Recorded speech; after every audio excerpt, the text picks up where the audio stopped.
Happy Monday, everybody. Thank you for joining me today for today's episode of The Free Lawyer. Have you ever found yourself at 3 a.m. staring at the ceiling, mentally rehearsing every moment for tomorrow's court appearance? You know, that pit in your stomach, wondering if there's one detail you might have missed that could end up costing your client everything. After 4 decades as a trial lawyer, I've discovered something transformative about that terrible gnawing fear that follows us in this profession. It's not just an enemy to battle or a weakness to hide. What it does really is signal how much we care about serving our clients, how seriously we take our responsibilities, and how committed we are to excellence. But here's the breakthrough I want to share with you today. When we learn to transform this fear of failure rather than fight it, it actually becomes a powerful catalyst for our growth. This episode is about making that transformation in your practice. I will explain to you how fear affects our practice, how it holds us back, and I'll give you tangible tools to how to overcome that fear and make it your friend instead of your enemy. Welcome to the Free Lawyer Podcast. I'm your host, Gary Miles. You know, it seems to me when I talk to lawyers that all of us struggle with fear. And no matter our age or our success, it doesn't really seem to go away. I remember my very first trial in Baltimore City against one of the best attorneys ever in the state of Maryland, an incredible plaintiff's attorney. But he was also a showboater. He purposely would ask inappropriate things in front of the jury.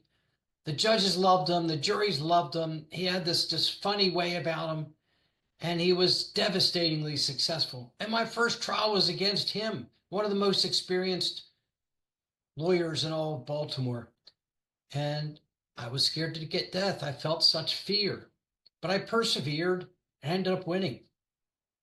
And then I won a series of cases representing trucking companies. For a long period of time, I did insurance defense work in the transportation industry, representing truck drivers and trucking companies. And you'd think winning case after case, representing a truck driver and trucking company, which we all know are very disfavored defendants, some really amazing results.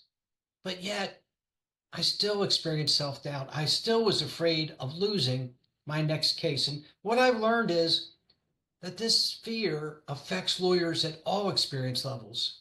And it affects lawyers no matter what your track record is or no matter what your history is, because it's not based on logic or facts or history. It's based on feelings and habits in the legal profession. And it costs us in so many ways. We miss opportunities for growth. We play it safe when bold advocacy is needed. How does fear impact our performance? You know, there really is a connection between our mind and our body. When we feel that fear, it triggers physical responses. Your throat gets dry, your heart beats faster, your hands may start to shake. And all those physical responses impair our thinking. And what I've learned is that what we think about really matters. In other words, when we're afraid of failing, it makes failing more likely. That is, when we think we're going to lose that case, we probably just increase the chances we're going to lose it. Let me give you an analogy. I played a lot of competitive golf as a kid on my high school and my college team. And when I was hitting that shot over the water, if I thought about the fact that I might go in the water, I was pretty likely to go in the water. But if I thought about the pin and the green, and it's just a shot like any other shot, and I focused on my swing, I was more likely to get it on the green. And the same is true with our trial performance. What we focus on really matters.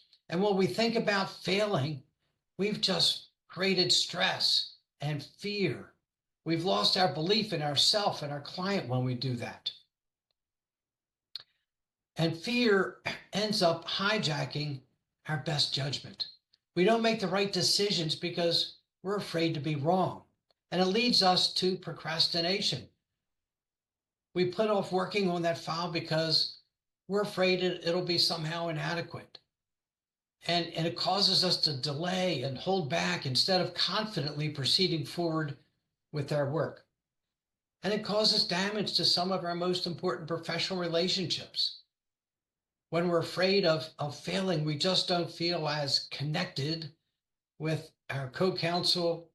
And let me give you an example, one antidote to this fear, and it's the power of collaboration.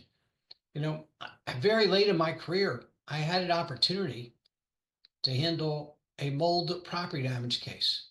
One of my best friends from law school, Erwin Weiss, called me and said, "Gary, how would you like to handle a mold case?" And I said, "Erwin, I don't know anything about mold cases." And he said, "Neither do I. That's why I thought you might want it." I said, "No, thank you." So I got an idea. Why don't we do it together? And I'm very logical, very understated, very organized, very methodical. And Erwin is a bit of a character, a bit of a showboat. He knows how to connect with juries. He has a kind of understated, light-witted style. And I was a little concerned at first that our different styles might hurt our case, but in fact, they created this incredible synergy.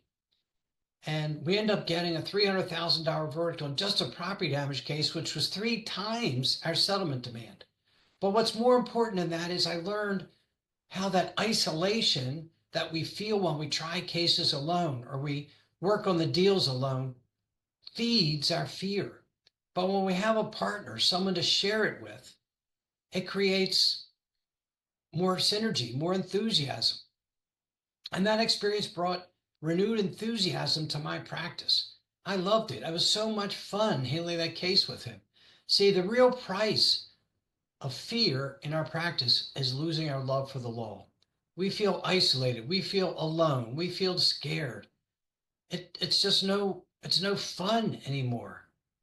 And I remember I had this terribly difficult case. My client complained about sexual harassment by her boss against other women in the business. She ended up getting fired as a result. And they retaliated against her and fired her, and they also accused her of stealing a computer. So we filed a defamation case. This was a big company with a hotshot lawyer and a very arrogant president who was responsible for all this. They attacked my client and me vigorously during discovery, during depositions, made all sorts of false accusations. It was devastating, and I was truly scared. But I kept plugging along. I didn't let it stop me. And we ended up getting an amazing result. We got several $100,000 when our settlement demand was $20,000. We got several $100,000 in compensatory damages and another almost 200 for punitive damages. So I suspect you all have felt fear in your practice sometimes, whether you're a transactional lawyer or you're a trial lawyer like I was. Fear is a constant companion. And it's easy to say, don't be afraid. But the reality is, that's easy to say and hard to do. So let me give you 7 tools, 7 strategies for you to overcome fear in your practice. The first is to redefine success and failure in your practice. If you analogize to a football game and you have 2 well-coached, high-level teams going against each other, one team is going to win and one team is going to lose. They may both be competent, hardworking, conscientious, committed teams who lay it all out on the field, but somebody's going to lose. And it's the same way in the courtroom. Somebody's going to lose. And if we stop defining ourselves as being failures when we lose, that's a real step in the right direction. Instead, judge ourselves by our efforts instead of by the outcome. Did we prepare the case well? Did we present the case well? Did we do an excellent job for our client? And that's how we have to start evaluating our performance. And as long as you're doing your best under the circumstances, as long as you're doing excellent work and striving to succeed for your client, even if it doesn't work out right, you're still a winner. The second tool is to visualize success. And I mean literally visualize. Visualize yourself arguing before the jury, or visualize yourself negotiating with the other attorney. And again, the analogy to golf, when I visualize a good shot, it's likely to happen. I'm sure you all watch the Olympics. You've seen the divers on the board. And for a couple of seconds before they dive, they're still and quiet. And what are they doing? They're visualizing the dive and how they're going to do it and how they're going to execute it, because that helps them to have a successful dive. So I encourage you to visualize a successful result, but more specifically, make your visualization real and personal. Visualize yourself actually in the courtroom. Visualize yourself presenting it to the jury and making your argument. The third tool is to eliminate those limiting excuses. So many times we will allow ourselves to say things like, I don't know that area of the law. I'm not experienced enough. Our fear causes us to make up stories, make up excuses why we can't handle a case that we're perfectly competent to handle. And what most of those excuses are really is fear in disguise. We're not saying we're afraid to handle. We're saying, oh, we don't think we know enough about that area of law. But look for those limiting excuses. When you start making an excuse why you're not going to handle something or not take on a new opportunity, I'll bet if you get real with yourself, you'll see that those excuses are just your fear of failing and handling it. The fourth tip is to let go of fixating on the outcome. I used to do that all the time, thinking about the outcome. Am I going to win or am I going to lose? But more importantly, am I going to lose and what does it mean when I lose? Instead, focus on the process of what you're doing. Focus on getting your witness examinations together, to interviewing your client, to preparing your jury instructions, to outlining your opening statement. I love preparing a case for trial, but when I fixated on the outcome, I worried about what the outcome would be, all of a sudden I felt fear and stress and worry. I have a good friend, Jeff Wong, one of the best tennis players at our club. Well, he was the best tennis player at our club. And I often asked him, what makes you such a good tennis player? And he told me, he says, I don't care if I win or I lose. I truly don't. I'm just going out there playing tennis. And if I lose, I lose. I don't care. And you should have that same idea about trying cases. It shouldn't really matter to you what the outcome is. What matters is that you get into action, you prepare your case, and you get ready for trial, and you do an excellent job. The fifth tip, one of the best antidotes to fear is preparation. The better prepared you are for your hearing, for your argument before the Supreme Court of your state, whatever it might be, is preparation. The more prepared you are, the better you'll do. And I found often, for me, preparation was so critical. The sixth tip is to be present in the moment.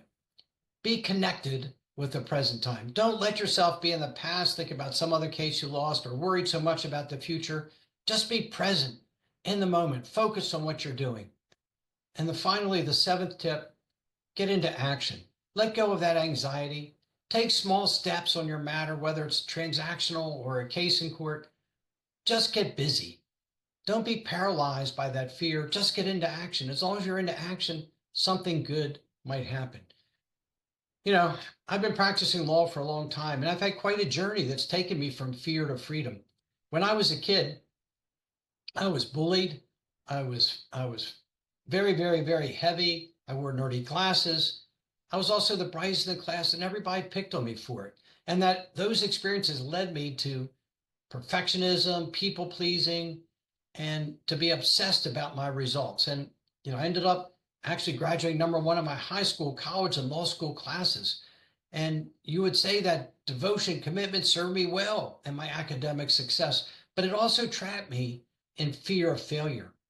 And when I had that first trial in Baltimore City, I was so scared going against that lawyer, but I got a defense verdict despite being so intimidated by this incredible lawyer.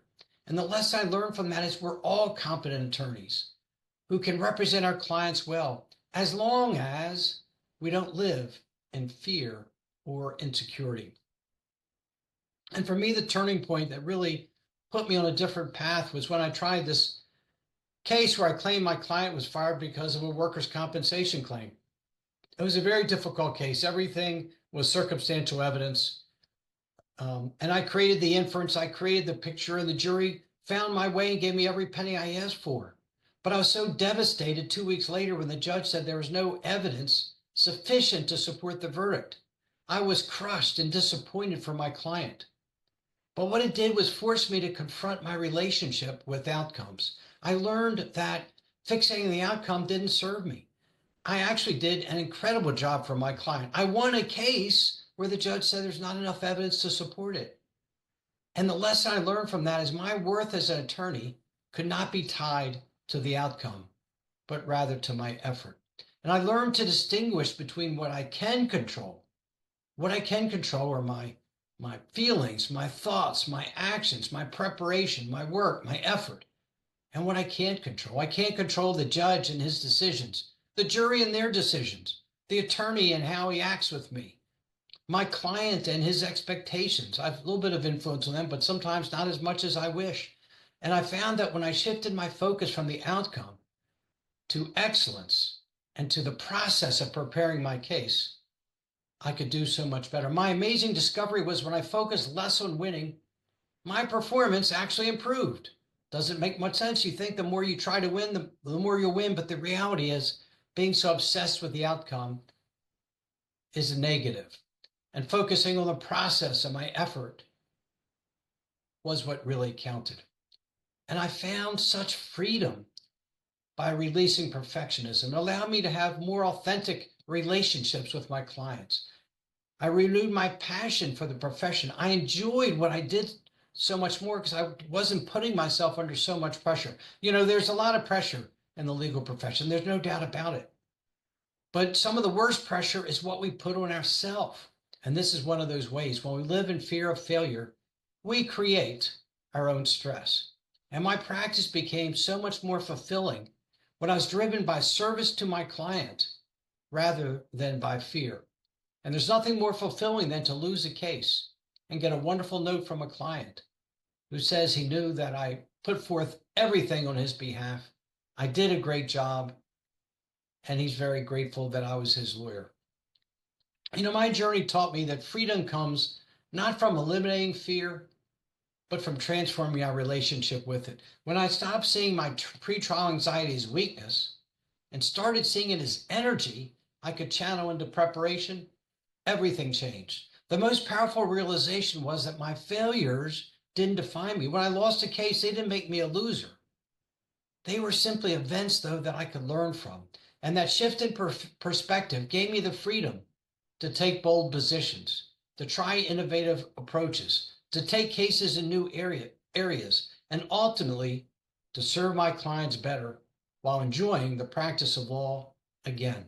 What I want you to take away from today's episode is something that took me 3 decades to discover.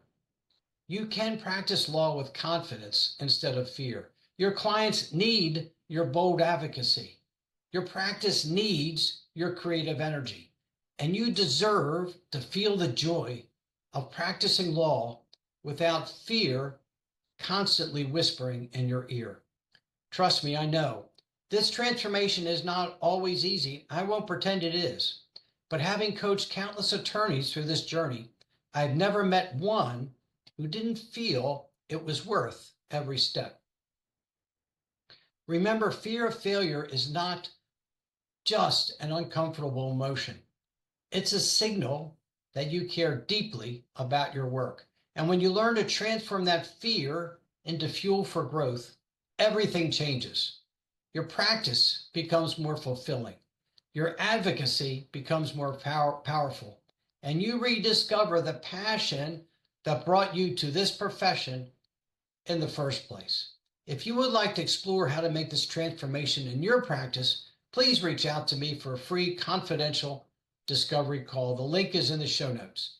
Let's discover together what your practice can truly look like when you're free to be the attorney you were meant to be. Thank you so much for joining me here today. I appreciate each and every one of you. And as always, please be well, be safe, and be free. Thank you so much for listening to today's episode of the Free Lawyer Podcast. Wherever you are listening, if you enjoyed what I shared, please leave me a rating and review. I would appreciate hearing more about what you like best and what topics you might like me to cover in future episodes. If you are interested in experiencing a more fulfilling and a more successful life, please contact me at www.garymiles.net, where you can schedule a free discovery call with me so I can learn more about you, your challenges, and your dreams. I appreciate each and every one of you and have a great rest of your day. Thanks to all of you for your support.